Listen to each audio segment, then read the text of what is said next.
expressão que diz assim: se a culpa é minha, eu ponho em quem eu quiser, né? A culpa é minha, então eu ponho em quem eu quiser. A culpa foi do Gustavo ontem.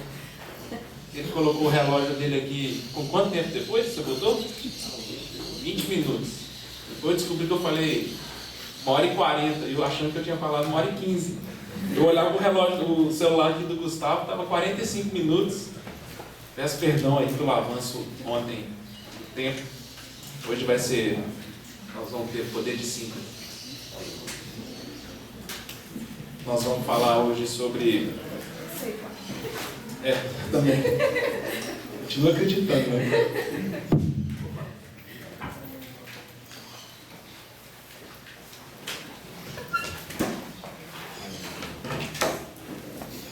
O que eu tenho tentado falar com os irmãos, na minha própria experiência,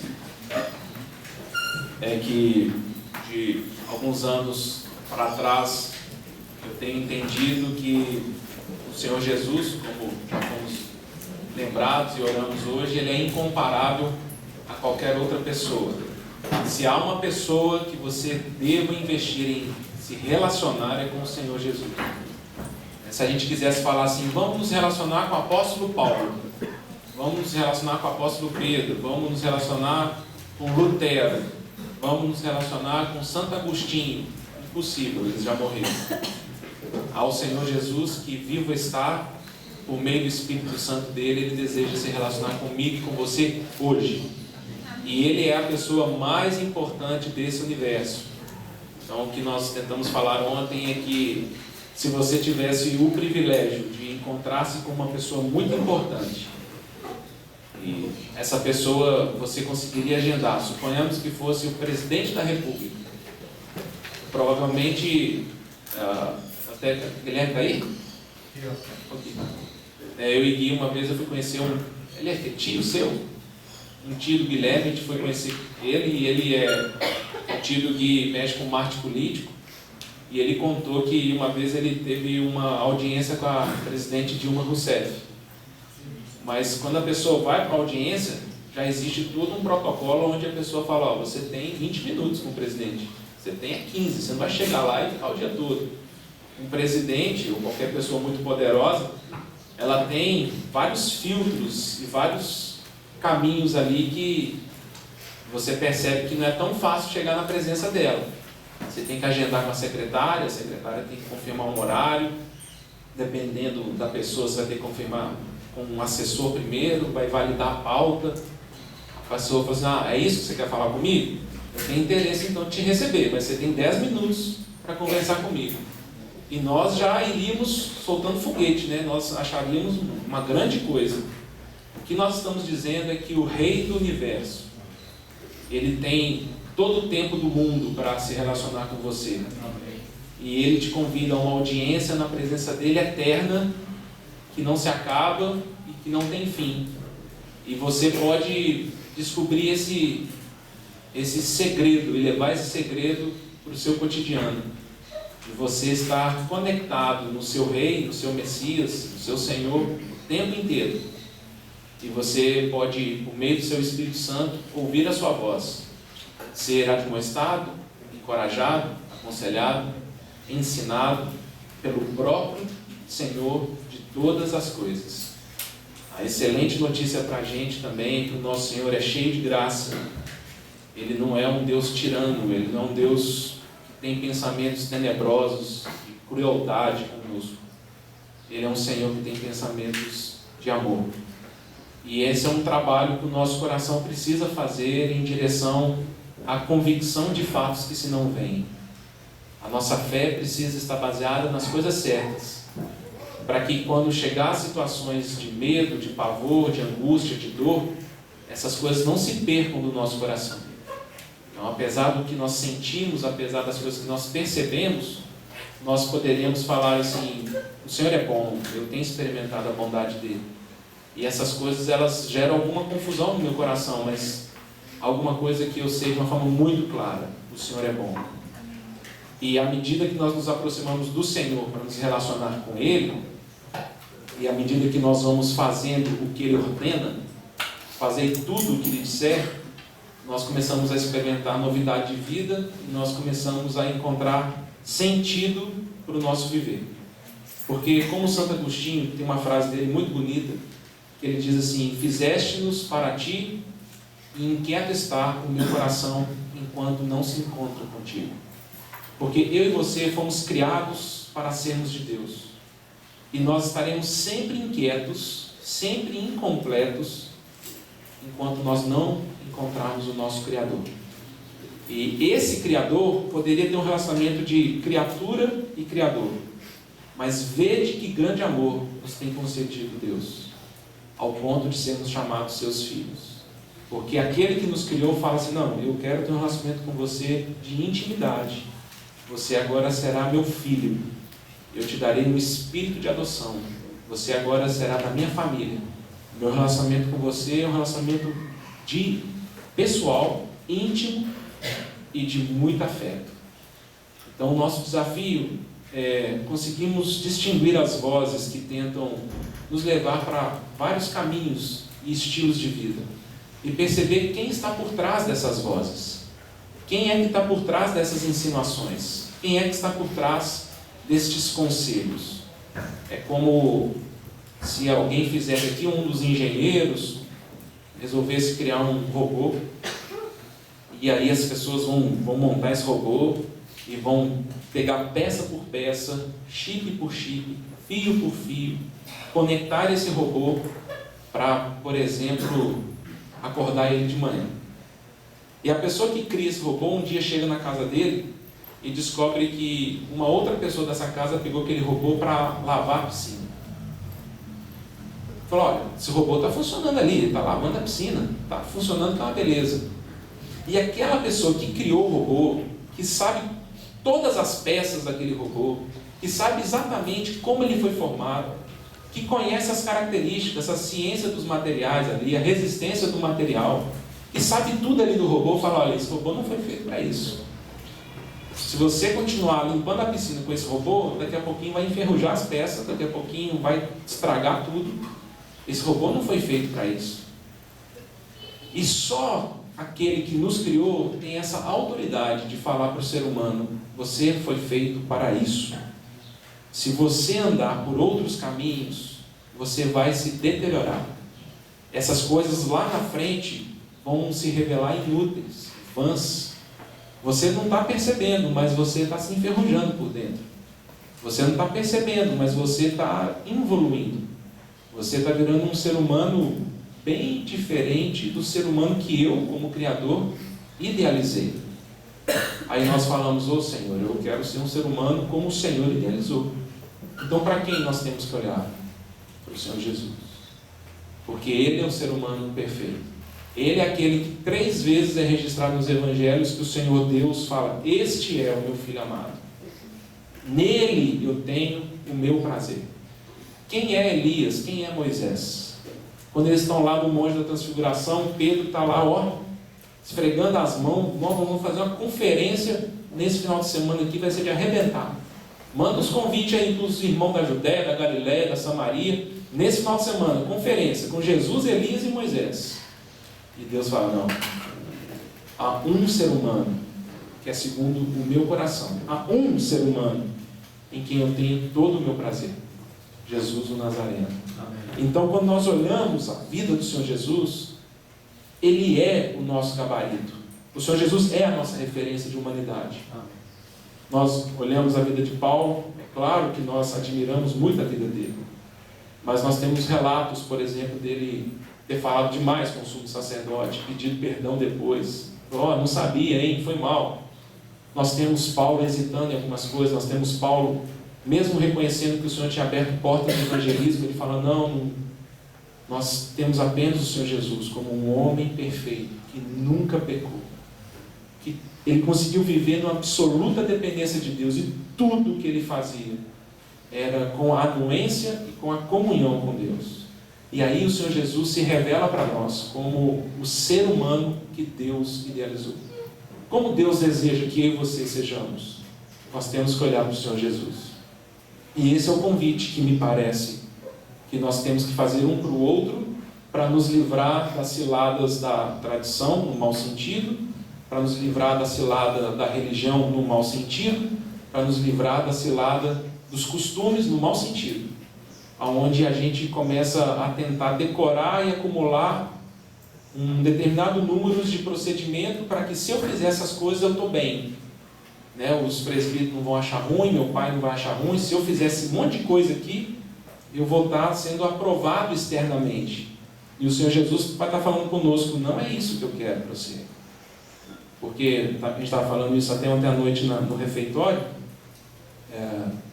Existe uma diferença muito grande da aliança da lei e a aliança da graça. Porque a perspectiva da aliança da lei é: faze isto e viverás. E é por isso que o povo morreu. Quando o Senhor dá a lei lá no Monte Sinai, e Moisés desce do monte, tem aquela questão ali do bezerro de ouro, e a Bíblia vai mencionar então que morreram 3.000 pessoas. Mas quando o Espírito Santo desce em Atos 2, a Bíblia fala que foram salvas 3.000 pessoas. Porque a lei fala: faze isto e viverá.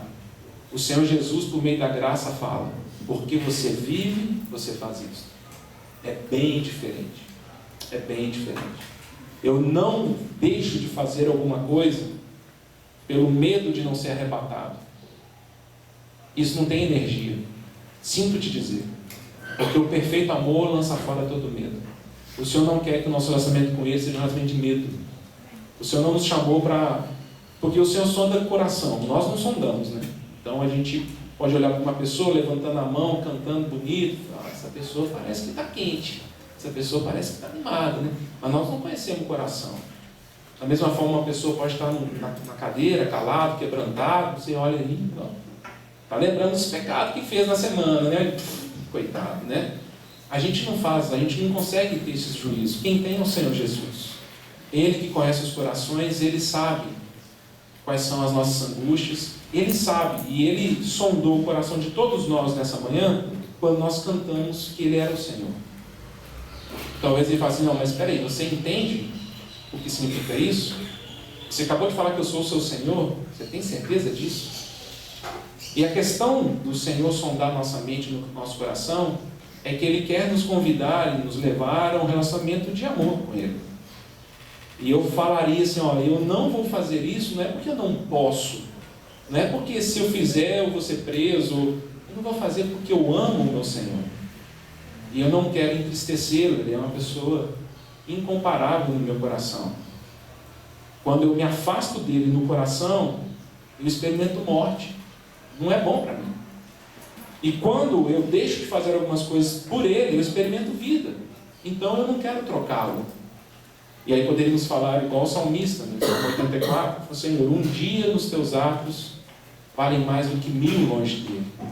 Senhor, os dias que eu vivo longe de Ti são dias que eu me sinto corrompido, deteriorado. Eu vou me tornando um ser humano bem distorcido daquilo que eu sei que eu deveria ser. Ao contrário, Senhor, todo dia que eu convivo com o Senhor, eu me submeto a Ti, eu começo a experimentar um vinho diferente, um sabor diferente, a minha vida muda. Então vejam bem, como a gente já até falou no passado, quando a gente falou sobre a parábola do filho pródigo. Os 2 filhos ali. Tem um filho que quer aproveitar a vida e só quer as bênçãos do pai. E tem um outro filho que vive na casa, mas também não gosta de um relacionamento com o pai. O relacionamento dele não é de pai e filho, é um relacionamento de patrão e empregado. Então, quando nós baseamos nosso relacionamento com o Senhor Jesus com barganhas, nosso relacionamento se torna um relacionamento mercenário. O Senhor não tem interesse nenhum nisso.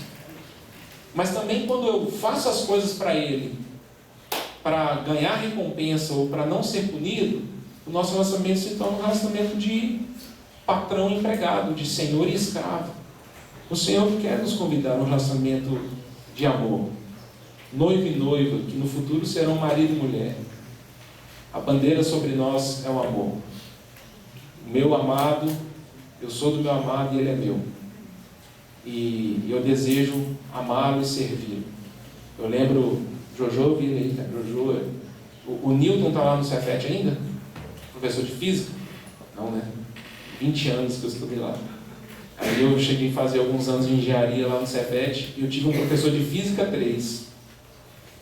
E era massa, porque eu era um dos piores alunos da turma. Porque eu tinha dificuldade com matemática, o que você está fazendo em engenharia, né? E eu não estudava e não colava. Então não tinha milagre não, né? E aí a gente já sabia, eu passava muito aperto para passar nas matérias. E o pessoal sempre falou assim, cara, física 3, ó, todo mundo passa. Eu falei, é fácil? Não, porque o professor deixa colar. E aí eu lascou pro meu lado. E eu lembro que esse professor, no primeiro dia que ele foi dar as provas, ele falou isso na sala. Ele falou, tenho para mim alguns princípios de vida. Se você não rouba porque você tem medo que a polícia te pegue, você é ladrão. Você só não roubou, mas você é um ladrão. Se você não cola porque você tem medo que o professor te pegue, você não entendeu que você está aqui para aprender. Você não está aqui para tirar um diploma. Então é o seguinte, quem quiser colar, cola. Eu quero que vocês aprendam a matéria. Se vocês não quiserem aprender, não é problema meu, né? Os meninos olharam assim, vamos colar! Eles entenderam o que ele quis dizer. Eu fui sentar na primeira fila, assim, eu sentei no lado dele ali, ó, no lado do quadro. Minha nota foi a pior da sala. E eu lembro que ele até falou, na hora que ele foi entregar as notas lá, ele falou, Pablo, quem que é Pablo? Aí eu fui lá, ele, sei que é o Pablo. Pablo, quem não cola não sai da escola. Ele me entregou a nota. Eu sei. Estou descobrindo isso. Mas esse princípio, interessante, né? Eu tinha 19 anos de idade, eu ouvi isso, nunca mais esqueci. E eu tenho isso para mim, na minha experiência com o Senhor Jesus. Porque o Senhor Jesus olha para mim e fala assim, não está entendendo. Você quer beber um vinho pior, e você não confia que eu tenho um vinho melhor para você. Mas você finge que bebe meu vinho melhor e tenta beber o vinho escondido dos outros aí. Você está fazendo uma confusão grande na sua história. Seja real, encare as coisas de frente. E aí eu sempre tenho esse desafio bem grande de confiar no meu Senhor e me submeter a Ele. E invariavelmente, quando eu consigo me relacionar com Ele, eu consigo falar, que Deus tremendo que o Senhor é. Que Deus cheio de amor. Que Deus que me envolve com esse amor e me dá da sua graça. Podemos falar igual Davi, a sua graça é melhor do que a vida. Não troco, Senhor, a tua presença, a comunhão que eu posso ter contigo, por um prato de lentilha. Não troco, Senhor, as coisas dessa terra em favor das bênçãos espirituais que o Senhor tem para mim. E fazendo isso, irmãos, o Senhor deseja ser o centro da nossa vida. E ao falar que Ele é o centro da nossa vida, isso tem uma força absoluta. Isso significa que tudo que eu sou, tudo que eu falo, tudo que eu faço, precisa estar passando por Ele. O Senhor precisa ser o centro das coisas. Quando nós nos reunimos, a comunidade, a experiência nossa coletiva precisa ser cristocêntrica. E nós precisamos saber disso. Vocês são uma geração que está chegando. Sermos cristocêntricos não tem nada a ver e não temos placa. Não tem nada a ver em partirmos o pão todo domingo. E às vezes a gente pega essas coisas como se fosse um grande mérito. Eu reúno no local que não tem denominação. Eu reúno no local que essas coisas elas são secundárias. O que vai caracterizar uma lâmpada acesa para o testemunho do Senhor é se nós formos cristocêntricos. A comunidade está ao redor do Cristo. Ouvimos e obedecemos apenas ao Senhor Jesus. Ele é o motivo de estarmos reunidos, Ele é o motivo de compartilharmos, Ele é o motivo de servirmos uns aos outros, Ele é o motivo de partirmos o pão, Ele é o motivo de agirmos.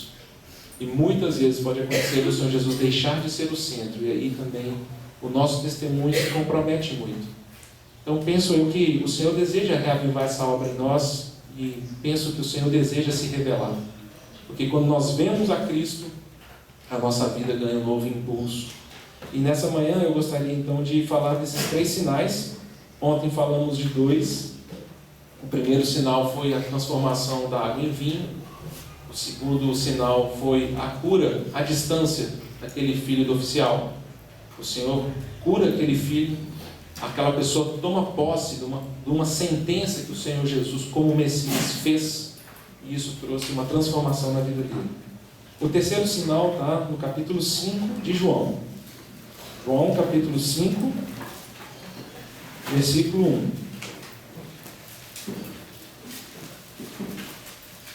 João 5, 1. Passadas estas coisas, havia uma festa dos judeus, e Jesus subiu para Jerusalém. Ora, existe ali junto à porta das ovelhas um tanque, chamado em hebraico Betesda, o qual tem 5 pavilhões. Nestes jazia uma multidão de enfermos cegos, coxos e paralíticos, esperando que se movesse a água, porquanto um anjo descia em certo tempo, agitando-a. E o primeiro que entrava no tanque, uma vez agitada a água, sarava de qualquer doença que tivesse. Estava ali um homem enfermo, havia 38 anos. Jesus, vendo-o deitado, e sabendo que estava assim, havia muito tempo, perguntou-lhe: queres ser curado? Respondeu-lhe o enfermo: Senhor, não tenho ninguém que me ponha no tanque, quando a água é agitada, pois enquanto eu vou, desce outro antes de mim. Então lhe disse Jesus: levanta-te, toma o teu leito e anda. Imediatamente o homem se viu curado, e tomando o leito, pôs-se a andar. E aquele dia era sábado. Senhor, nós agradecemos a Ti pela oportunidade renovada e santa que o Senhor nos dá, de todos nós estarmos aos Teus pés agora, Senhor, e podermos ouvir o que o Senhor tem a nos dizer. Agradecemos, Senhor, porque o Senhor é um Deus vivo e real, e esse momento pode ser um momento vivo e real para cada um de nós. E esse é o nosso desejo, que o Senhor encontre um caminho, Senhor, para a Tua prosperidade nos nossos corações. Que o Senhor encontre um caminho, Senhor, para se revelar a nós. Que o Senhor possa ser engrandecido, Senhor, na nossa compreensão, no nosso coração. Queremos Te dar, Senhor, o lugar de honra e glória nesse momento. E ao abrirmos a Tua palavra, Senhor, pedimos a Ti, queremos ver o Teu Filho, queremos ver o Senhor Jesus. Para a Tua própria honra e glória que pedimos isso, Senhor. Para a bênção do Teu reino, para o crescimento dos Teus interesses no nosso coração, em nome do Senhor Jesus.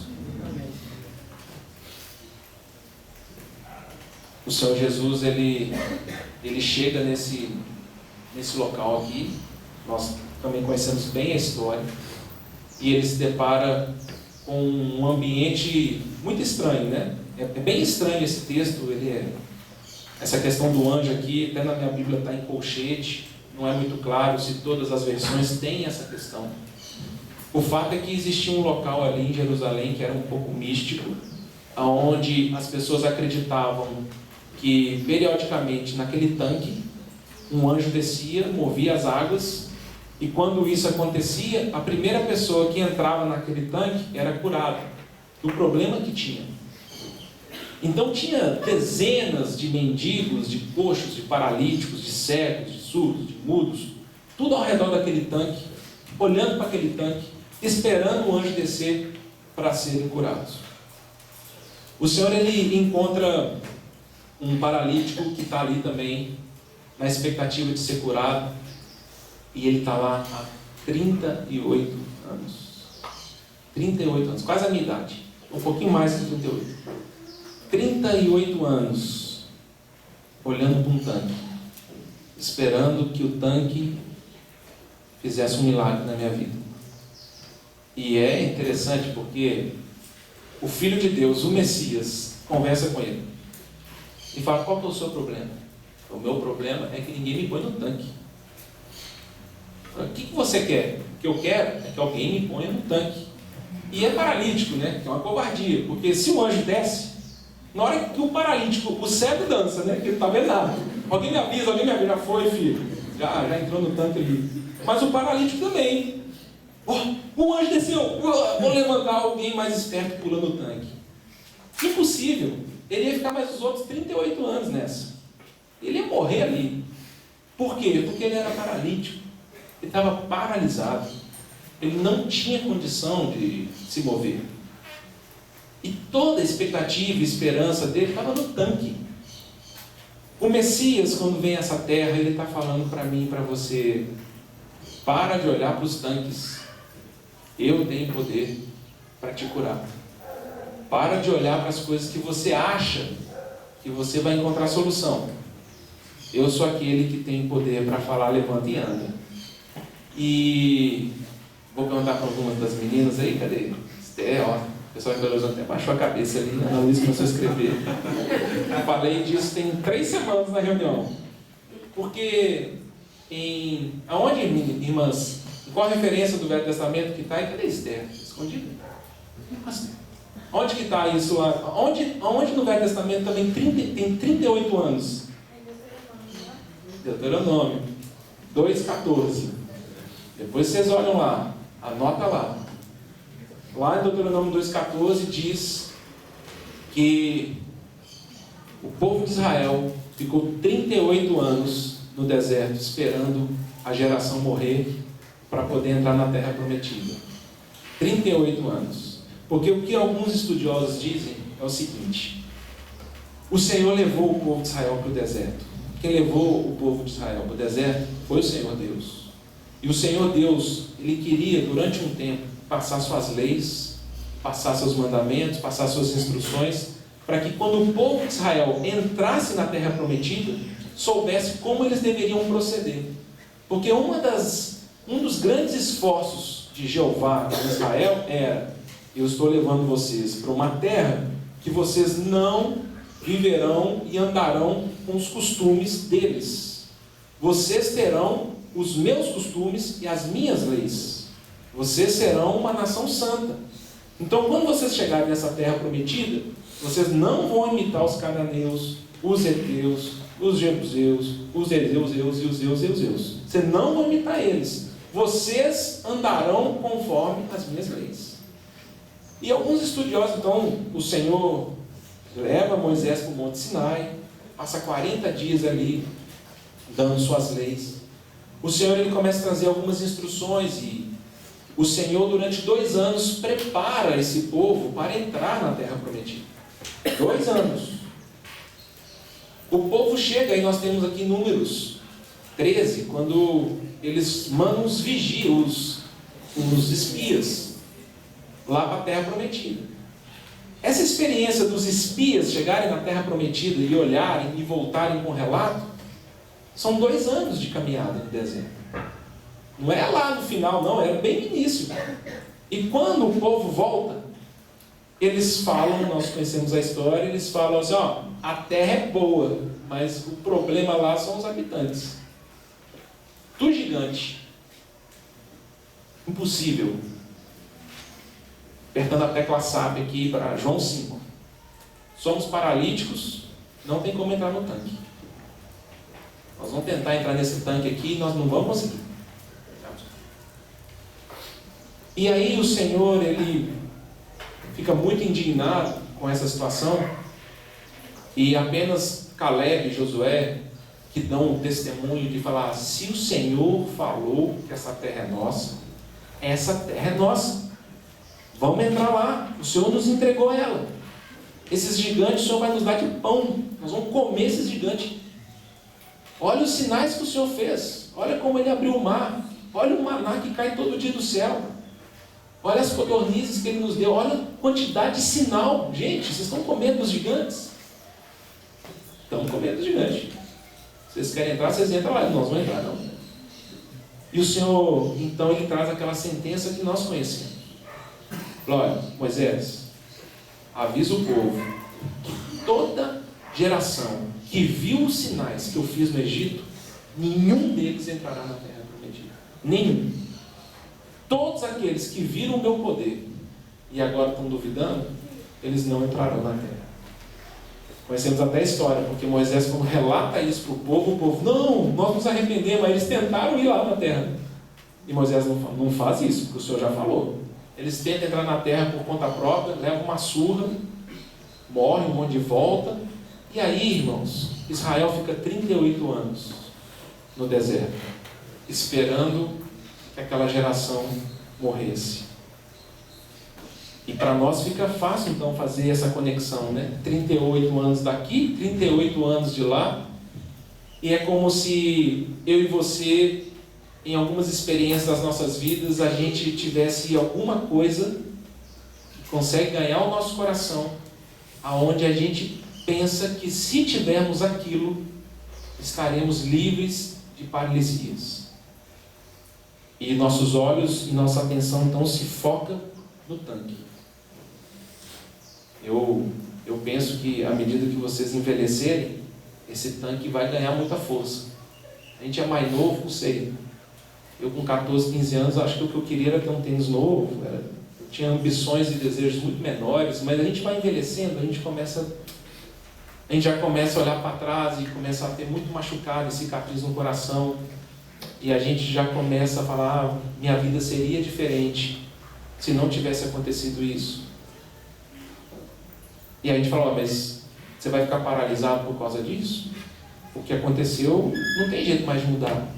Não, mas se alguém pudesse me livrar disso, se alguma situação, e a gente começa então a colocar nossas expectativas em outras coisas. E às vezes o meu tanque pode ser um celular novo, o meu tanque pode ser casar. Não, mas se eu casar, a minha vida vai mudar, eu nasci para casar, eu tenho que casar, e a gente tem pressão social, a gente tem pessoas, aí a gente casa e fala, não, o meu tanque é ter filho, preciso ter filho, já estou casado há muitos anos, não tenho filho. Aí você tem um filho e fala, não, mas eu tenho que ter um casal, né, gente? Só ter um filho é ruim, nós precisamos ter 2. Aí você tem os filhos, não, agora... E a gente fica olhando para o tanque. Nós ficamos olhando para coisas que nós julgamos que se eu conseguir entrar naquilo, eu vou estar feliz, eu vou estar livre. Eu vou te falar um negócio, o meu negócio é sexo, estou precisando ter uns casos com as mulheres, esse é o meu tanque. O meu tanque é o meu ministério. Me tiraram da bateria, não toco bateria mais, eu estou com um problema. E essas coisas nos paralisam. E nós falamos para você, mas você não está um dia, você não está um mês, você está 38 anos assim. Qual que é o problema? O problema é o tanque. Não abro mão dele. Ele é a minha esperança, ele é a minha saída. Eu estou esperando que meu pai me peça perdão por uma coisa que ele fez e não fez até hoje. Eu estou esperando que minha mãe possa se reconciliar comigo. E quando nós estamos olhando para essas coisas, nós nos paralisamos. O nosso progresso espiritual, a nossa fé, ela enfraquece. A boa notícia e esse sinal é que o Messias, ele fala para você e para mim, para de olhar para o tanque. Olha para mim. Olha para mim. Esquece o tanque, esquece o anjo que desce para o tanque, a água que move. Eu tenho poder para falar para você, levanta e anda. Seja liberto dessas coisas. E é tão bonita essa expressão final, né? Porque João fala, e era sábado. É descanso, irmãos. O Senhor deseja que nós entremos numa realidade de descanso. Ele quer virar para você e para mim e falar, olha, acabou os anos de paralisia. Amém. Acabou os 38 anos que você estava olhando para o tanque. Vem para o meu descanso. É sábado, é dia de descanso. Para de terceirizar as responsabilidades. Para de achar que se você tiver isso ou aquilo, a sua vida será melhor. Eu sou a sua resposta. Eu sou o Messias. Eu sou o Filho do Deus vivo. Você quer voltar a andar? Claro que eu quero voltar a andar, Senhor. Então para de olhar para o tanque, olha para mim. Eu tenho poder espiritual para te fazer andar, levantar e andar. Esse é um desafio grande que temos. E me parece que é um bom exercício que cada um de nós pode fazer depois. Se de repente falar, Senhor, eu estou olhando mais para o tanque ou mais para o Senhor? Eu estou olhando mais para as situações da terra que eu julgo que se eu alcançar e se eu tiver, eu vou ser feliz? Ou eu estou olhando para o Senhor?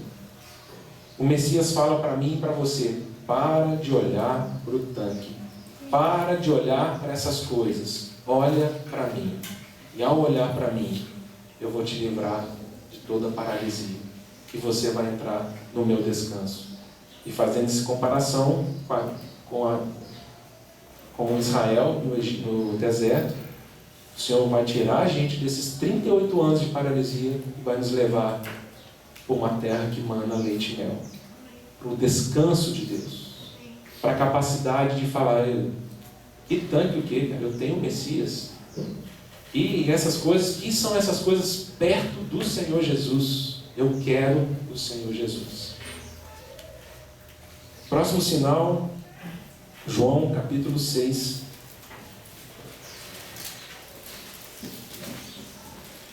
Versículo 1. João 6, versículo 1. Depois dessas coisas, atravessou Jesus o mar da Galileia, que é o de Tiberíades. Seguiu-o numerosa multidão, porque tinham visto os sinais que ele fazia na cura dos enfermos. Então subiu Jesus ao monte e assentou-se ali com seus discípulos. Ora, a Páscoa, a festa dos judeus, estava próxima. Então Jesus, erguendo os olhos e vendo que grande multidão vinha ter com ele, disse a Filipe: onde compraremos pães para lhes dar a comer? Mas dizia isto para o experimentar, porque ele bem sabia o que estava para fazer. Respondeu-lhe Filipe: não lhes bastariam 200 denários de pão para receber cada um o seu pedaço. Um dos seus discípulos, chamado André, irmão de Simão Pedro, informou a Jesus: está aí um rapaz que tem 5 pães de cevada e 2 peixinhos. Mas isto que é para tanta gente? Disse Jesus: fazei o povo assentar-se, pois havia naquele lugar muita relva. Assentaram-se, pois, os homens em número de quase 5.000.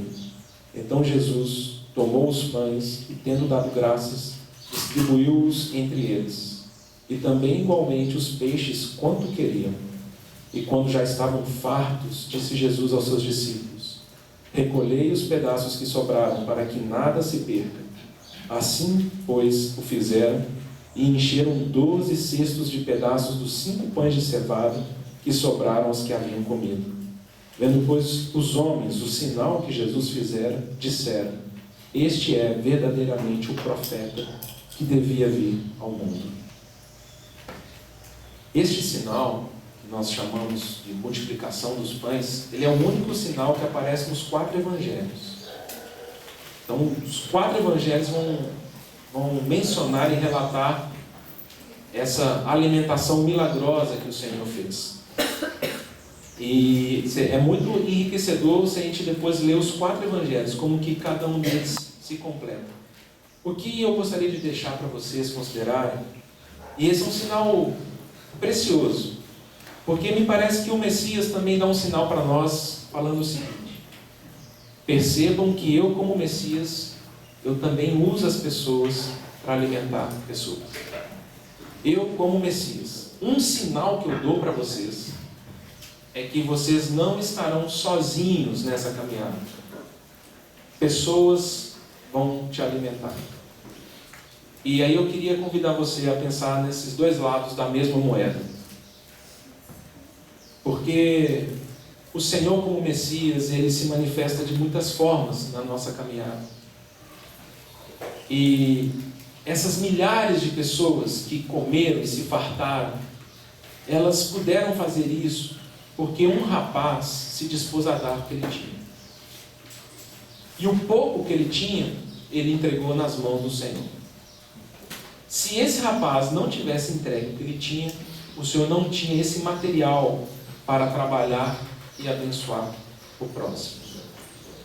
E eu não sei como você pensa, mas eu tenho para mim que é bem possível que quando nós chegarmos na eternidade, nós ficaremos surpresos de quantas e quantas vezes na nossa vida o próprio Messias, o próprio Senhor Jesus, nos alimentou por meio de uma outra pessoa. Talvez a gente possa olhar para trás e ou a gente chegar lá na eternidade e de repente o Senhor falar com você: você lembra aquele dia que o seu telefone tocou? E aquela irmã te ligou e orou com você? E eu. Você lembra aquele dia quando aquele irmão te abraçou e conversou com você? E chorou com você o seu luto, e chorou com você a sua dor? Fui eu.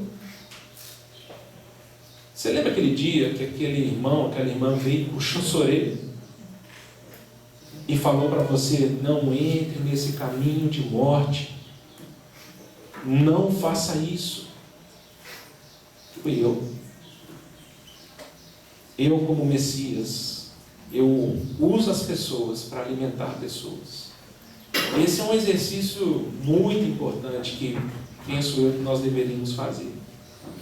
De aprender a enxergar o Senhor por trás das experiências, principalmente coletivas. Perceber que o Senhor, Ele se movimenta e Ele nos alimenta usando outras pessoas, com o pouco que elas têm. De nos satisfazer, de nos abençoar, porque o Senhor tem todo o interesse de se revelar por meio dos seus discípulos. O Messias usa pessoas para se revelar. O Messias usa pessoas para nos advertir. O Messias usa pessoas para puxar nossa orelha. O Messias usa pessoas para nos ensinar, para nos aconselhar.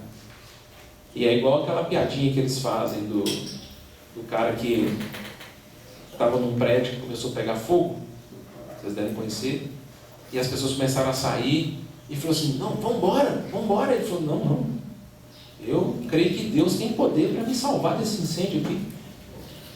Deus há de me salvar desse incêndio. O pessoal tudo saindo correndo, pulando pelas janelas. E aí aquele cara está lá pegando fogo ali, o prédio, ele olha ali, a porta lá no fundo ali, abriu. Ele fala: não, eu creio que Deus tem poder para me salvar desse negócio. Mas aí o fogo começou a aumentar. Aí ele subiu para o segundo andar. Chegou no segundo andar, os bombeiros vieram, subiram com a escada, falaram: pula, vem cá que a gente te pega. Ele falou: não, Deus tem poder para me salvar. Eu creio que Deus pode me salvar disso. O fogo foi esquentando e foi para o terraço. No terraço, uns 3 helicópteros jogando escada. Pula, meu filho, joga as mangueiras. Botaram aquelas redes no chão.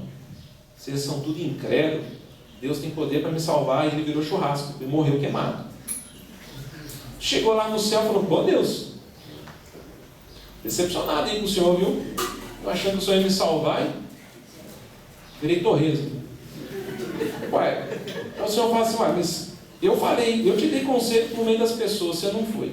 Eu abri a porta para você não foi. Eu chamei os bombeiros, estendi a mão, você não foi. Eu chamei os helicópteros, botei rede, você não foi. E isso acontece conosco. Porque você fala assim: não, estou achando que o Senhor está um pouco afastado da minha vida, viu? Estou achando que esse Messias aí... E se o Senhor pudesse dar um estalo na nossa vida, e Ele falar para você: aquela situação na sua vida fui eu. Fui eu que mandei aquela pessoa falar isso para você. Fui eu que levantei aquela pessoa para te falar aquilo. E nesse contexto, irmãos, não ignorem, não desprezem o papel de seus pais na vida de vocês. Porque há um caminho de graça que o Messias usará nossos pais para falar conosco. Independente até se são convertidos. E nós não estamos aqui botando na balança se o nosso pai está 100% certo, 90% certo, 70% certo. Mas o Senhor faz provisão pela vida dos nossos pais. Não ignorem os conselhos dos seus pais. Não ignorem as observações que eles fazem acerca da vida de vocês. Irmãos mais velhos que também se aproximam de nós. Porque não significa que são pessoas melhores, não significa que são pessoas mais santas, mas são pessoas mais experientes. O que significa isso? Pessoas que já experimentaram coisas que você ainda não experimentou. Uma pessoa experiente fala assim: eu tenho experiência nisso, significa eu já fiz isso muitas vezes. E essa é um pouco a angústia nossa, né? Porque nós vamos ficando velhos e nós vamos mudando o ciclo, né? Eu, alguns anos atrás, estava igual a maioria de vocês, solteiro, procurando uma namorada, querendo casar, e ouvindo conselhos: não está na hora de namorar, não. Pensando, deixa eu ter minhas experiências, você não precisa, deixa eu... E a gente agora, eu estou muito mais para o outro lado do que para os seus, né? Hoje esse ano eu faço 18 anos de casado. Depois de tanto tempo, tanta coisa que a gente experimenta, tanta coisa que a gente A gente absorve na vida coisas doces, coisas amargas. A gente gostaria muito de pegar os mais novos e falar assim: acredite em mim. Eu não quero falar isso para avacalhar seus sonhos. Eu estou falando isso porque eu já experimentei isso. E a gente pode aconselhar uns aos outros. Geralmente o que o jovem faz é: você experimentou e quebrou a cara, né? Deixa eu quebrar a cara também. Por que só você pode, né? E é verdade, cada um vai ter sua história, cada um faz seu caminho. Mas aprenda a ouvir. Aprenda a ouvir. Porque você pode ser surpreendido no futuro, quando você encontrar com o Senhor Jesus, e o Senhor Jesus fala assim: olha a quantidade de pessoas que eu mandei para falar com você. Olha a quantidade de pessoas que eu coloquei na sua vida para te proteger, para falar, e você não quis ouvir. Porque aquele rapaz, ele poderia falar assim: o quê? A Alina está até comendo uma banana aqui. Nós estamos falando de comida, né? Eu estou até comendo uma banana, mas imagina agora a mentalidade do... se essas 6 mil, 7 mil, 8 mil pessoas, porque eram 5 mil homens, fora mulheres e crianças. Alguns falam que poderiam ser até 20 mil pessoas, 25 mil pessoas. Fala, o quê? 25 mil pessoas e ninguém trouxe comida? O problema é deles. Se eu tive o trabalho de trazer, o problema é seu. Se minha mãe fez minha marmita e deu para mim, vocês não têm uma mãe boa igual a minha. A minha mãe fez minha marmita. E tem outra coisa. Eu vou olhar para isso, o que é meus 5 pães e 2 peixinhos para isso aí? Mas não é assim que o Messias trabalha, não é essa a lógica que ele tem. A lógica do Messias para mim e para você é: o que você tem, põe na minha mão. E aí é o segundo lado da moeda. Porque se é verdadeiro o fato que você e eu comemos muitas coisas que são fruto de pessoas que entregaram na mão de Deus e Deus então nos dá, também é verdade, irmão, que Deus deseja que você alimente e abençoe outras pessoas. Também é verdade que você pode, hoje, na idade que você tem, com os dons que você tem, na realidade histórica que você está situado, você pode virar para o Senhor e falar: Senhor, o que eu tenho é teu. Está na tua mão, Senhor. E permita que o Messias faça um sinal. Permita que o Messias, então, ele se revele para as pessoas que vão comer aquilo que você tem. E é importante fazer essa diferenciação, porque compartilhar não é igual a dividir. Dividir é um senso de pertencimento. Isso é meu e eu decido dividir isso com você. Quando eu divido, eu perco. Quando eu divido, como o próprio nome diz, eu divido as coisas, eu reduzo o que eu tenho. Eu tinha 5 pães e 2 peixinhos, agora não tenho nada. Eu tinha esse tempo, agora não tenho. Eu tenho esse dom, agora... O dividir, ele é avarento. O dividir, ele é orgulhoso. O dividir, ele é soberbo. O dividir, ele vai exigir reconhecimento. O dividir, ele vai falar: eu fiz, o que você fez? O dividir, ele também apequena o nosso coração. Ele divide a gente por dentro. Cansei de dividir. Eu estou dividindo, nada está acontecendo, ninguém está me elogiando, ninguém está me agradecendo. O compartilhar é uma outra mentalidade. O compartilhar é uma compreensão do que o que é meu é seu. E quando eu estou te dando, eu não estou perdendo, porque é nosso. É a compreensão de que se eu tenho, é do Senhor, então Ele faz com isso o que Ele quiser. O compartilhar não tem fim, o compartilhar não termina. O compartilhar não cansa. O compartilhar não chega no fundo. O compartilhar não é uma situação que você fala assim: eu já dei, agora acabou. A gente tem essa sensação quando a gente divide as coisas. Quando a gente compartilha, não tem fim.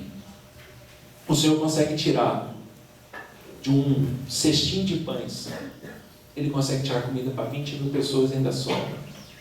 Porque nós estamos compartilhando. E enquanto eu tiver, eu falo para você: eu ainda tenho, você quer? Não tem fim. O que é meu é seu e eu estou disposto a dar. É como acontece com aquelas viúvas do Velho Testamento, tanto com Elias como Eliseu. Aquela viúva de Elias, vocês lembram? Uma época de muita fome em Israel. O Senhor tinha fechado os céus, porque Israel estava oferecendo sacrifícios a Baal, achando que Baal poderia trazer chuva para a sua lavoura. E o Senhor levanta Elias como um profeta de Jeová para falar assim: vocês acham que é Baal que sustenta vocês? Então não tem chuva não, acabou a chuva. Vocês vão descobrir que quem manda em tudo sou eu. E naquela fase, imagina, numa economia que depende da lavoura, da subsistência agrícola, seca, chuva, sem água, fome, não tem comida. E Elias então chega na casa de uma viúva, e também dentro da hierarquia social de Israel, é a figura mais frágil, a viúva e o órfão. Porque na época não existia previdência, não existia INSS, não existia pensão. Se uma mulher perdesse o marido, não tinha garantia de nada. Era o homem que trabalhava, era o homem que sustentava a casa. Uma viúva não tinha nem como produzir mantimento para ela. E quando Elias entra na casa daquela viúva, ele fala para a viúva: você tem alguma coisa para eu comer? E a viúva pensa: lasquei de novo, né? Deixa eu te falar uma coisa, profeta de Deus. Eu tenho só um pouquinho de azeite. E sabe o que eu ia fazer agora? Eu ia preparar um bolinho com esse azeite. Eu e meu filho iríamos comer, depois nós iríamos morrer. Porque eu não tenho mais nada, eu não tenho mais ninguém. Estou sozinho. E Elias, ele olha para ela e fala assim: o Senhor vai te abençoar, mas primeiro você vai fazer para mim. E aí aquela viúva teve que ter um passo de fé, porque ela prepara e dá para Elias. E quando ela prepara e dá para Elias, Elias fala para ela: agora olha a sua botija. Uai, o azeite não acabou. E a Bíblia fala que o azeite da botija da viúva não acabou durante todos aqueles anos de seca. Porque, irmãos, quando o Messias nos transporta para o reino dele, quando nós somos salvos e fomos tirados das trevas e fomos levados para o reino do Filho do seu amor, as regras e as leis de Cristo são completamente diferentes das regras e das leis desse mundo. A matemática divina, ela não se encaixa com a matemática desse mundo. Porque a matemática divina é: feliz é o que chora, rico é o pobre, rico é aquele que dá. Nós vivemos num sistema regido por Mamon, que rico é aquele que acumula para si, é aquele que tem coisas, aquele que guarda coisas, aquele que consegue e olha para a conta bancária lá. Um dia para trás eu fui conversar com um cliente meu, não é o César, não é a Lohane, um cliente meu novinho, o cara tem um negócio grande e já tem uns 28, 29 anos. Ele falou: eu escutei um negócio de um cara que eu nunca mais esqueci e eu consegui chegar nisso. O quê? Ele falou que nós não devemos descansar de trabalhar enquanto nossa conta corrente não tem os mesmos números de dígitos que tem um telefone celular. Eu até comecei a contar assim, cheguei nisso. Então, 10 milhões, é isso? Tem que ter mais de 10 milhões na conta? Cheguei nisso. E aí a gente lembra do Senhor Jesus falando, né? Louco. Louco. Hoje pedirão a tua alma. Dessa terra você não leva nada. E você está tentando reter o que para você? Ou como Jeremias fala assim: dinheiro é como ovos que você tenta chocar e outros vão comer. Dinheiro é uma coisa que ele não pode ganhar o valor que o sistema propõe. E no reino do Messias, o Messias fala para você: você quer ser o maior? Então você vai ser o menor. Sabe como é no meu reino? O meu reino é que as autoridades do meu reino são os que servem. No meu reino, se você quer comer muito, você tem que ter, você tem que dar o que você tem. E nesse sentido, irmãos, esse é um sinal onde o Messias está falando para mim e para você: aprenda a olhar para o seu próximo, para comer do que o Messias dá e para dar o que o Messias te deu para o próximo. E aí então nós experimentamos esse grande sinal da glória do Messias, que o Senhor Jesus tem poder para pegar o nosso povo e abençoar tremendamente outras pessoas. Tem nossa família, tem nossos irmãos, e às vezes a gente acha então que os 5 pães e 2 peixinhos estão relacionados talvez ao ministério, ao dom. Também está, mas é muito mais do que isso. É você poder olhar para o seu pai, para a sua mãe, uma situação difícil, situações de relacionamentos difíceis, falar: Senhor, o que eu tenho? Eu tenho só isso aqui. Eu te dou, Senhor. Eu ponho nas tuas mãos. Abençoa as pessoas ao meu redor com aquilo que eu tenho. Senhor, me dá um coração atento, um coração desprendido do meu tempo, dos meus hobbies, das minhas vontades, do que eu quero, do meu conforto, do meu dinheiro, do meu status, das minhas coisas. Porque se eu fizer isso, eu pego meus 5 pães e 2 peixinhos, eu escondo debaixo das minhas costas, e o Senhor Jesus fala: alguém tem comida aí? Tem não, Senhor. Que coisa, né? Vai todo mundo embora com fome. E é bonito, irmãos, porque nos outros evangelhos, a Bíblia fala que o Senhor, Ele olha essa multidão e se compadece dele. O Senhor olha e fala assim: tanta gente faminta, tem tanta gente sofrendo, tem tanta gente desesperada. Tem alguém dos meus discípulos que pode dar o que tem? Alguém aí pode revelar o Messias por meio da sua vida?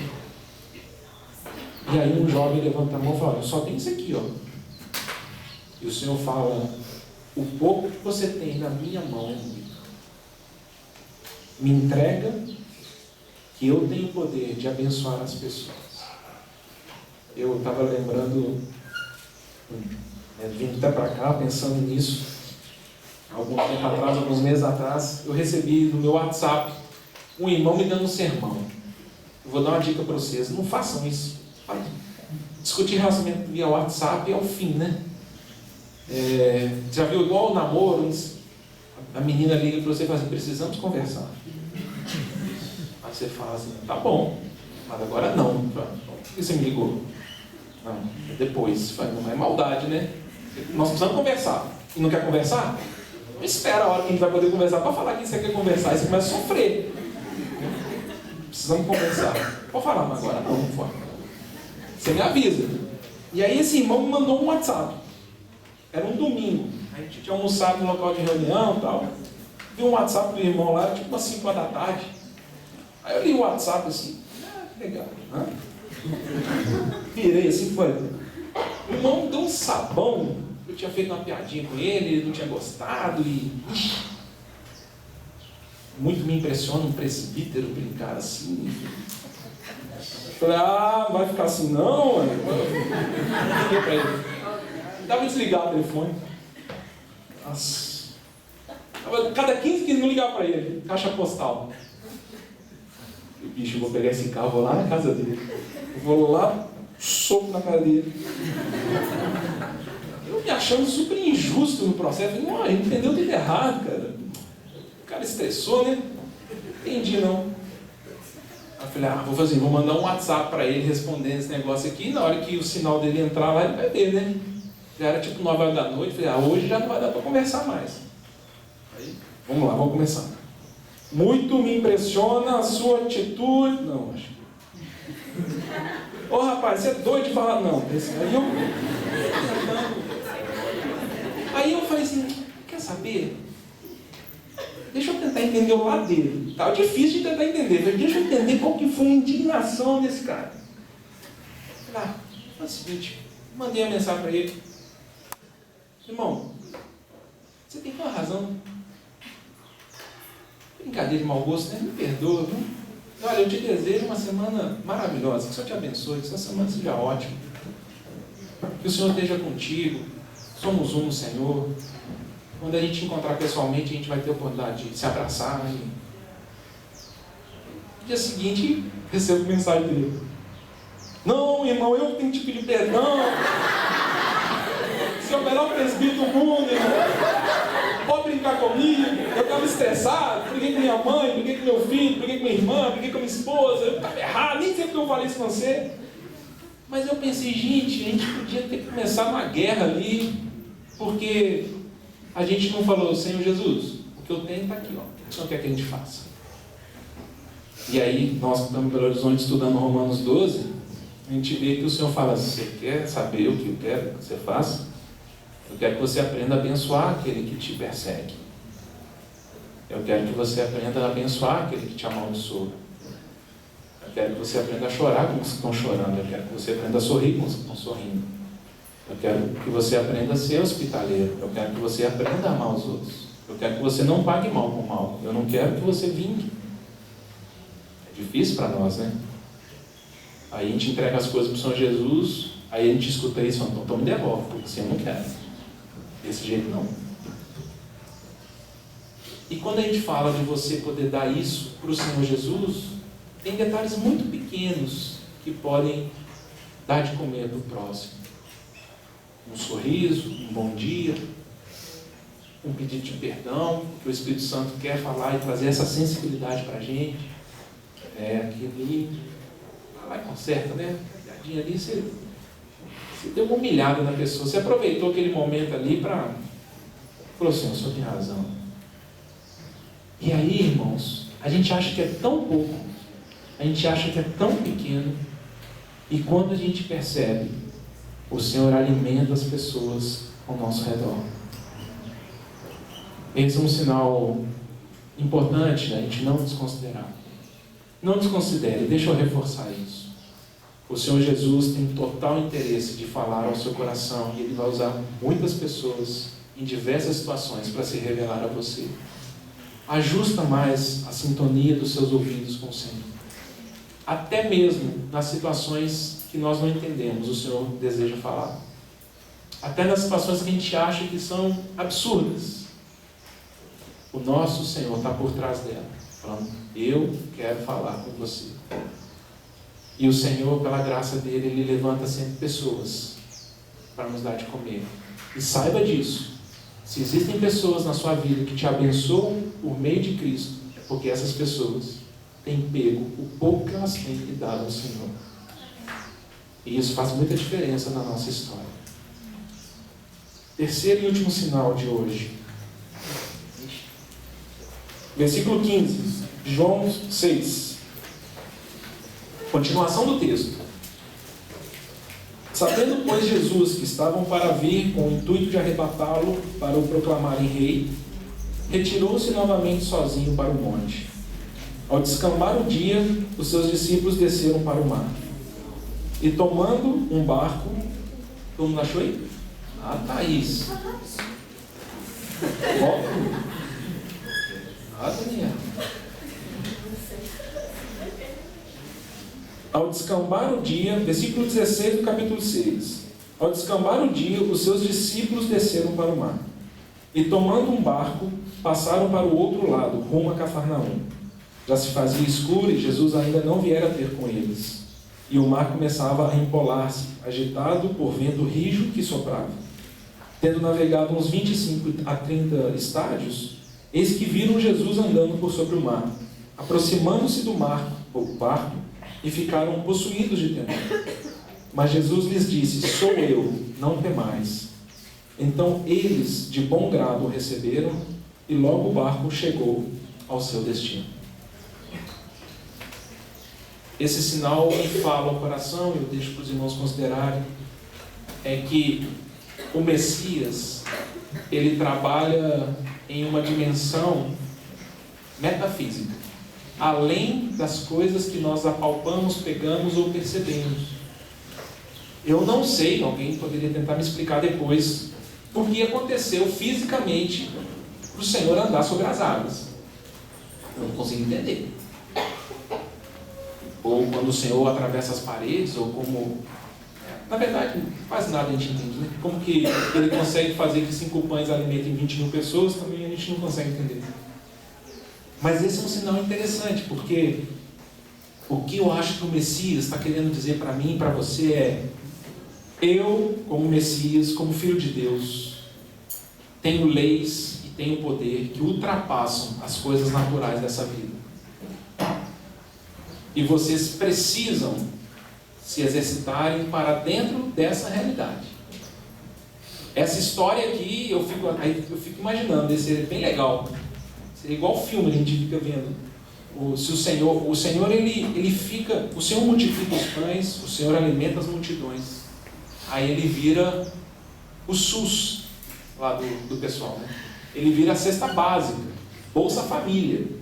Todo mundo falando: cara, vamos botar esse cara de rei, vamos coroar esse camarada, ele dá comida pra gente de graça, vamos lá. E aí eles queriam fazer o Senhor Jesus rei. O Senhor Jesus se retira. Ele fala: não é assim que eu reinarei, não é assim que meu reino se manifesta.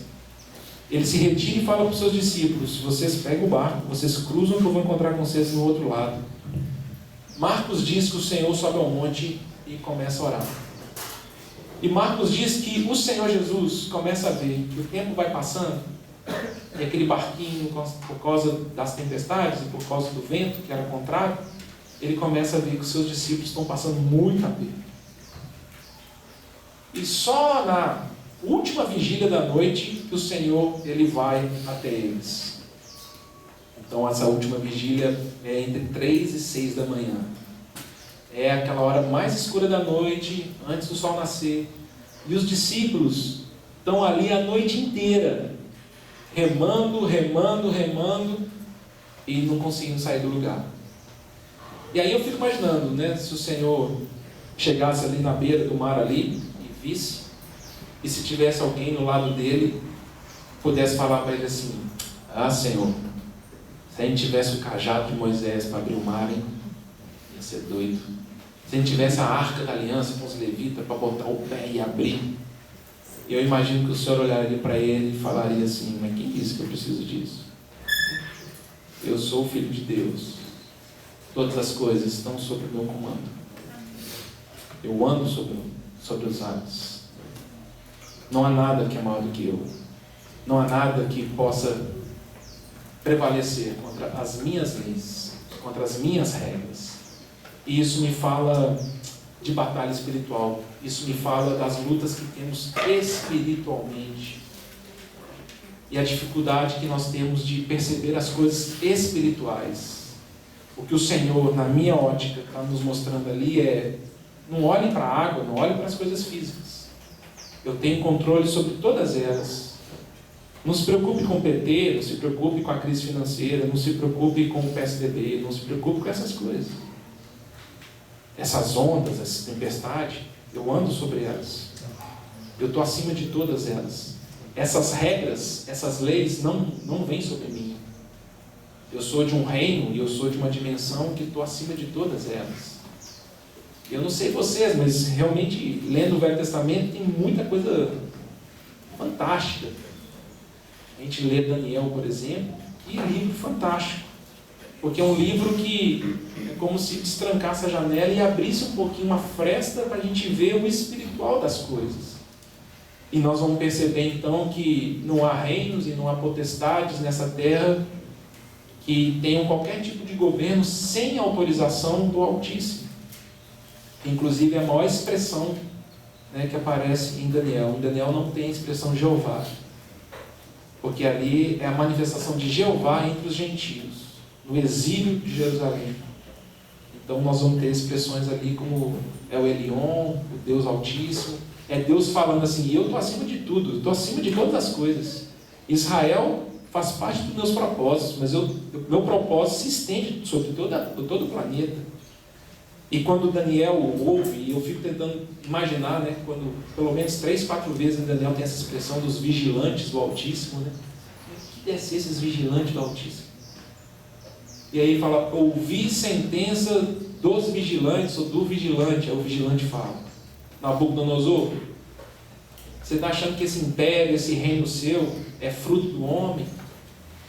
Para que você saiba que os céus reinam, você vai virar um animal. E essa é uma lição que nós precisamos aprender. As coisas são espirituais. E todas as coisas são decididas nessa terra antes, no mundo invisível, do que no mundo real. E é um problemão para nós como cristãos, se nós reduzirmos nossa experiência com o Senhor às coisas visíveis, às coisas físicas. A gente se perde. Eu lembro de uma vez, eu devia ter uns 20 anos de idade, e eu tinha ido jogar boliche lá no Shopping Del Rey, né? Lá em Belo Horizonte só tinha o Shopping Del Rey para jogar boliche. Aí tinha ido lá jogar boliche, aí eu era da mocidade já, né? E tinha ido na nossa reunião uma menina visitante. Aí chegou um rapaz lá, branco como a neve, branco igual um papel aqui, falou, eu com a bola na mão assim, sabe, nem lembro o nome da moça. Sabe a moça lá? Sei. Acho que ela está endemoniada. Está lá no carro, cara. Tá falando uns trem esquisitos, está mexendo. Eita, tô querendo só jogar boliche. Ele quer jogar boliche, não? Não, vamos lá, vamos tentar no carro lá. Aí nós fomos lá no estacionamento do shopping. Aí já tinha um lá dentro ali, desesperado. Acho que nem está dentro do carro, está do lado de fora do carro. Dentro, está aqui dentro. Chegamos lá, 3 irmãos. E a moça falando mais grosso que eu. E rindo, e ameaçando. E teve uma coisa que me marcou muito naquilo. Porque ela falou assim, o bicho lá falou assim, eu vou destruir a vida dessa mulher. E eu vou destruir a vida de um homem casado. Porque eu fiz ela marcar um encontro com esse cara. E eles vão se encontrar tal dia da semana e a gente orou e o demônio saiu e a gente foi conversar com essa moça e ela falou que não lembrava nada, né? E a gente falou assim, deixa eu te falar uma coisa, você marcou um encontro com uma pessoa terça-feira às 8 horas? Eu marquei. Não faça isso. Mas não é impressionante? É porque nós olhamos para as águas e a gente não olha que o Senhor deseja andar sobre elas. Tem muita coisa que acontece na sua vida e na minha vida que elas não são naturais, elas parecem ser naturais, elas são espirituais. Tem muita coisa na nossa vida que nós damos brechas de legalidade espiritual. E a gente se percebe sem força, a gente percebe que há pecados que se aninham na nossa vida. Aí alguém vai falar que isso aí é maldição hereditária, né? Não, vai passando. Não há maldição hereditária para quem está em Cristo. O que há é legalidade que eu dou.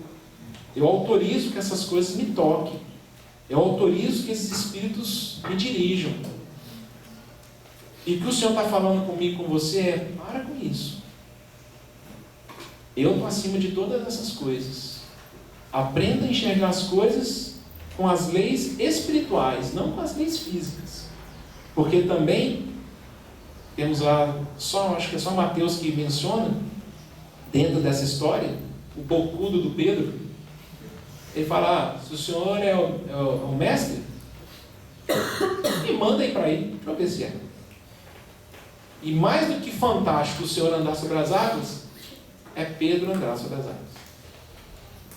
Porque o Messias fala para mim e para você, eu faço parte de uma dimensão espiritual aonde nessa dimensão que as coisas acontecem. É nessa dimensão que o bicho pega. É nessa dimensão que as coisas são definidas. Você quer também adentrar nela? Você quer andar sobre as águas?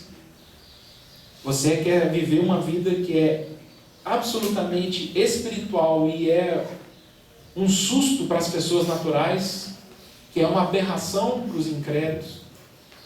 Então, quando você fala, mestre, Messias, me faz andar sobre as águas também, você começa a ter uma capacidade de discernir as coisas. Entre os irmãos, na sua casa, no seu trabalho, você consegue enxergar as coisas numa perspectiva diferente. Porque você para de olhar as coisas como coisas naturais e você começa a tentar entender o que está por trás daquilo. A nossa luta não é contra sangue nem carne. Isso está em Efésios 6. A nossa guerra, ela é espiritual. O problema nosso é que a gente tem muita dificuldade de ter fé de que o Senhor é capaz de nos fazer andar sobre as águas. E nós começamos a olhar muitas coisas físicas e as coisas materiais. E aí nós afundamos igual Pedro afundou. E aí o Senhor tem que tirar ele e falar, não, peraí, Pedro. Mas às vezes, irmãos, pensem nisso. Dificuldades que você tem com uma pessoa, situações que você tem no seu coração, elas primeiramente são espirituais. E nós deveríamos falar, Senhor, me dá a capacidade de andar além do que eu vejo.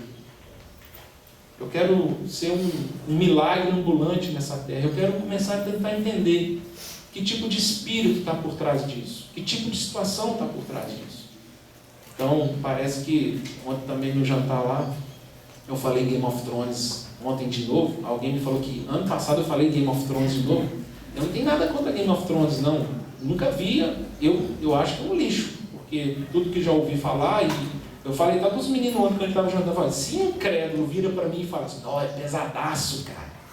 É pesado. Eu falo, se um incrédulo que não teme a Deus, que não quer santidade, que não quer andar na luz, acha o trem feio, vou passar longe dele. Tem nada contra Game of Thrones, e você tem que decidir essas coisas. Eu não tenho que falar se você pode assistir ou não, eu não tenho esse direito. Mas é um exercício que você tem que fazer com Game of Thrones, Malhação ou qualquer outra coisa. Você fala Malhação. É porque Malhação é da minha época. É falar assim, Senhor, que espírito está por trás disso? Senhor? Que mente está por trás disso? O que essa coisa quer me ensinar? O que essa coisa quer me levar? Porque eu acho que eu já falei isso com vocês. Quando Paulo fala, não vos enganeis, meus irmãos, as más conversações corrompem os bons costumes, eu sempre pensava nisso numa conversa entre eu e outra pessoa. Um dia, vendo alguma coisa na TV, nem lembro o que era, mas aqueles vocabulários chulos e aquelas piadas de duplo sentido, e o Senhor fala assim, isso também é má conversação. E Paulo, não se engane, elas têm poder para corromper bons costumes. De maneira que não é só você não ir no bar com seus colegas de faculdade. É você também não escutar e ver coisas que têm más conversações. Que falam coisas que não podem te levar a descansar no Espírito Santo. Nós vamos ficar com vergonha. Esse é um bom teste, né? Falei, irmão, faz o seguinte, tudo que você for ver, você fala assim, se o Beto chegasse nesse momento, eu teria vergonha? Se isso que eu estou fazendo aqui, chegar lá os presbíteros lá em casa, eu falo, vem cá, eu estou vendo Game of Thrones, esse momento aqui é o máximo, dá uma olhada, senta aqui. Se eu falo, não, eu tenho vergonha, eu, por exemplo, há muitos anos atrás, às vezes eu dava uma zapeada no Pânico, Pânico na TV, né? Minha mulher, se ela chegasse, eu... Futebol. E aí eu parei pensando, não, mas peraí, se eu tenho vergonha que os outros saibam que eu estou vendo isso, eu mesmo estou me condenando, eu mesmo não me aprovo. E como Paulo fala em Romanos 14, tudo que não provém de fé é pecado. E se eu não aprovo uma coisa que eu sei que está errada, eu estou entrando numa areia movediça e eu vou me afundar nisso. Eu vou tentar andar sobre as águas e eu vou afundar. Porque as coisas espirituais, elas vão se insinuar através dos meios naturais. E aí, o que o Senhor deseja para mim e para você, é que a gente olhe para a água do mar e fale assim, eu vou andar sobre ela. Porque o Messias anda sobre ela e ele ordena que eu viva uma vida além do que se vê, além do que se percebe. Eu não estou mais na brincadeira do incrédulo. Eu pertenço a um outro reino. E o Senhor me deu capacidade de discernir as coisas. Esse tipo de linguajar não entra na minha casa. Esse tipo de pensamento não entra no meu coração. Esse tipo de coisa eu não faço. O Senhor não está nisso. Claro para mim. E quando a gente consegue fazer isso, a gente começa a andar nas coisas espirituais. Então, é claro que se você fala isso para uma colega sua de escola que é incrédula, ela liga para o Galba Veloso e manda te internar, né? Porque essas coisas não se discernem. Você chegar para uma colega segunda-feira na sua escola e assim, voltei de uma conferência, eu decidi andar sobre as águas. Ao invés de voltar melhor, voltou pior. Cada dia está mais doida, né? Mas o Senhor mesmo falou. A minha mensagem é loucura. Vocês estão achando que é para vocês serem vistos como normais pelos incrédulos? Nós temos que ser achados doidão mesmo. Porque a gente vai ver uma situação igual o Beto fez hoje de manhã aqui. Não, irmão, você está aqui, dor de cabeça, vamos orar. Não, vamos entender o que está por trás disso. Porque hoje, irmãos, todas as peças aqui estão sendo mexidas para a chegada do anticristo. Se você não está guerreando a guerra do Senhor, você tem sido inútil para os propósitos do Senhor no tempo do fim. É interessante, nós já fizemos esse exercício outras vezes. E aí, deixa eu contar aqui, né? Nós já fizemos esse exercício outras vezes. 1 João 2,13. Jovens, eu vos escrevo, porque sois fortes e tendes vencido o maligno. Aí, com todo respeito àqueles que leem isso para jovem, eu não acho que ali está relacionado a jovens de idade, está relacionado a jovens espiritualmente. Você tem quantos anos? 17. Você é jovem, tem vencido o maligno, você é forte. E você? Você é jovem, você é forte, tem vencido o maligno. Não. Eu acho que tem pessoas aqui que são jovens de idade, têm sido derrotados pelo maligno todo dia. O inimigo está pisando na cabeça. Está governando a vida. Fantoche. Você é feliz. Isso, vai ser feliz. Vai comer o fruto do conhecimento do bem e do mal. Vai ser Deus da sua vida. Decida por você. Eu acho que ali João está falando de uma idade espiritual. Até mesmo porque todo o livro é escrito para filhinhos. Então a gente não acha que ali filhinhos é criança, né? De idade. Senão ele escreveu uma carta para criança. Então, penso eu que ali, quando ele fala de filhinhos, jovens e pais, ele está falando de uma realidade espiritual. E olha que bonito. À medida que você cresce espiritualmente, o Senhor fala, agora você tem capacidade de guerrear e lutar. Porque uma criança espiritual não tem essa capacidade, porque ela é criança. Ela precisa comer, ela precisa crescer, ela precisa entender, ela precisa se revigorar. Se tornou jovem, agora vai para a guerra. Cai para dentro. Sabota o reino das trevas. Luta minha guerra. Paga o mal com o bem. Destrói os conceitos do inferno. É por isso que em Números, quando começa aqueles votos ali, em Israel, um jovem só podia ir para a guerra a partir dos 20 anos. E é justamente um homem que podia ir para a guerra, era o homem de mais valor em Israel. Porque todos nós somos filhos de Deus, é verdade.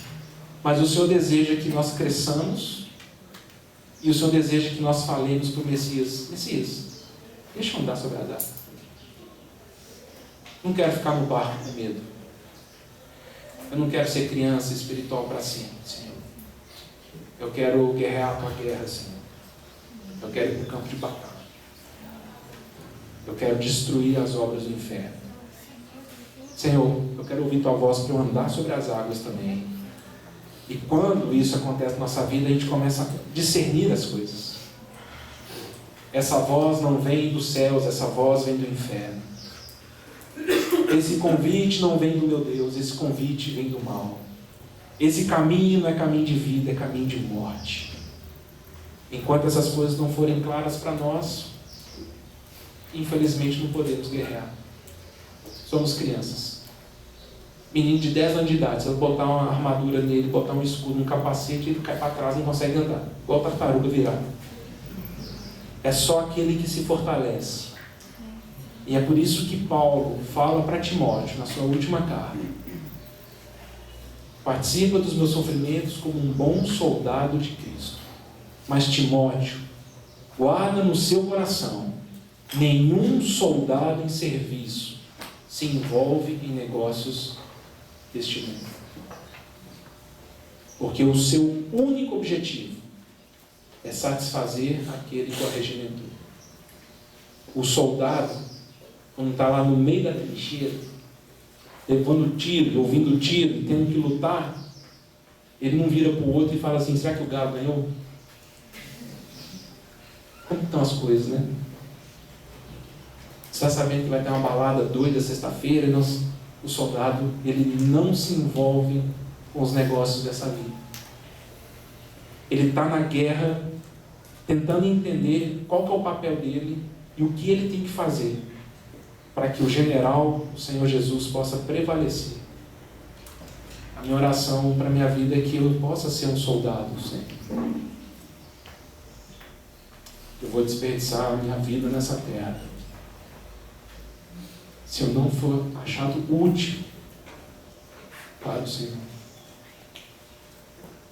E ter a capacidade de ouvir a voz do Senhor Jesus falando: anda sobre as águas. Viva uma vida do impossível. Aprenda a enxergar o invisível. Se desprenda das leis dessa terra, porque você já está assentado nos lugares celestiais em Cristo Jesus. E o meu convite para você é que você experimente coisas impossíveis para os homens, mas possíveis para Deus. E que você possa ser achado um soldado útil para a minha causa. E eu posso olhar para você e falar assim: está vendo aquele foco ali de mal? Vai lá, soldado. Vai lá, através do meu nome, pelo poder do meu Espírito, e vença o mal com o bem. O Senhor nos abençoe.